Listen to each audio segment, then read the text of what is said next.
بات یاد رکھیں، عزت ساری قربان مصطفیٰ کے نالین پاک کے صدقے، حضور کی جوتیوں پر ہماری عزت قربان، ہمارے شملے، ہماری دستاریں، یہ سب حضور کے قدمین کا صدقہ ہے، حضور کی ذات کا صدقہ ہے۔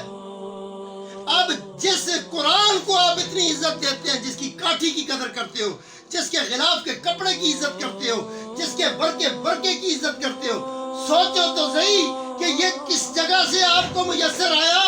اللہ نے کیا خود آپ کو آپ کے سامنے آ کے پیش کیا ہے؟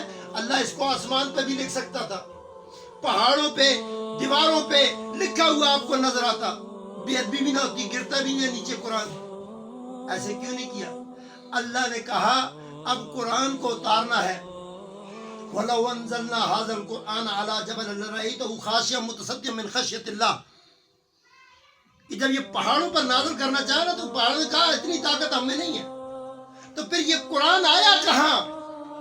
لوگ تو کہتے ہیں نا جی قرآن جو ہے یہ 23 سال میں اس کا عرصہ ہے اس کی نزول کا، اور مکے میں شان نزول مکے کا ہے اور شان نزول مدینے کا ہے، کوئی مکی آیات ہے کوئی مدنی آیات ہے۔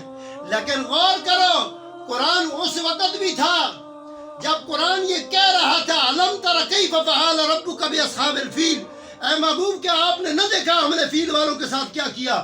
کیا آدم علیہ السلام کو جن اسماء کا سکھا کر پروردگار نے یہ بتایا تھا آدم تیری توبہ ان اسماء کی وجہ سے ہوگی؟ تو سنو ایمان والو، اصل حقیقت یہ ہے کہ قرآن کل بھی تھا، قرآن آج بھی ہے، کہیں لوح محفوظ پہ لکھا تھا، کہیں برقوں میں آ گیا، لیکن یاد رکھو جو مصطفیٰ کی ذات ہے یہ خود سراپا قرآن ہے، اور ان کی آل پاک سب ان کی آیات ہیں۔